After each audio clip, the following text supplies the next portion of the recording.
Il est 15h26 sur RMC, le bureau des vérifs. Bonjour Robin Andraka. Bonjour. Tu es journaliste pour le site Check News et on te retrouve aussi dans Libération. Aujourd'hui, tu vas répondre à cette question. Est-ce que, comme l'ont affirmé plusieurs internautes après le drame de Grenoble où 2 jeunes poursuivis par la police ont été tués à scooter, on en a beaucoup parlé, il y a eu des émeutes, etc. Est-ce que les forces de l'ordre ont l'interdiction ou l'obligation, pardon, l'interdiction de poursuivre les 2 roues. Donc on nous a posé cette question suite au drame effectivement qui a eu lieu à Grenoble. C'était le 3 mars quand 2 jeunes hommes sont morts dans un accident entre un bus et un scooter alors qu'ils étaient poursuivis par la police. Les 2 adolescents, ils avaient 17 et 19 ans, ils tentaient d'échapper à un contrôle de police sur leur scooter. Et sur les réseaux sociaux, plusieurs personnes ont affirmé que la police avait pas le droit de poursuivre les 2 roues. C'est ça. Et c'est vrai ?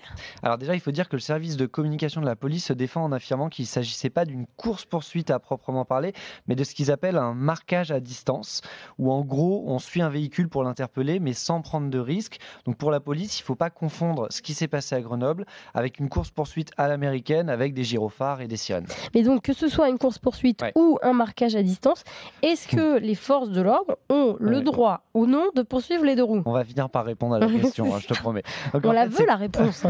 Ces poursuites, que ce soit donc de près ou de loin du véhicule, elles sont réglementées par une note de 1999 qui a été plusieurs fois mise à jour depuis, et notamment en 2007 après la mort à Villiers-le-Bel de 2 adolescents à mini-moto percutés par la police. Et elles sont importantes ces modifications ? Non, en fait, selon plusieurs sources, c'est des modifications qui sont, je cite, marginales et qui correspondent plus à des rappels en fait. Donc du coup, la règle, c'est quoi ? Pour décider d'une poursuite, c'est quoi en fait ?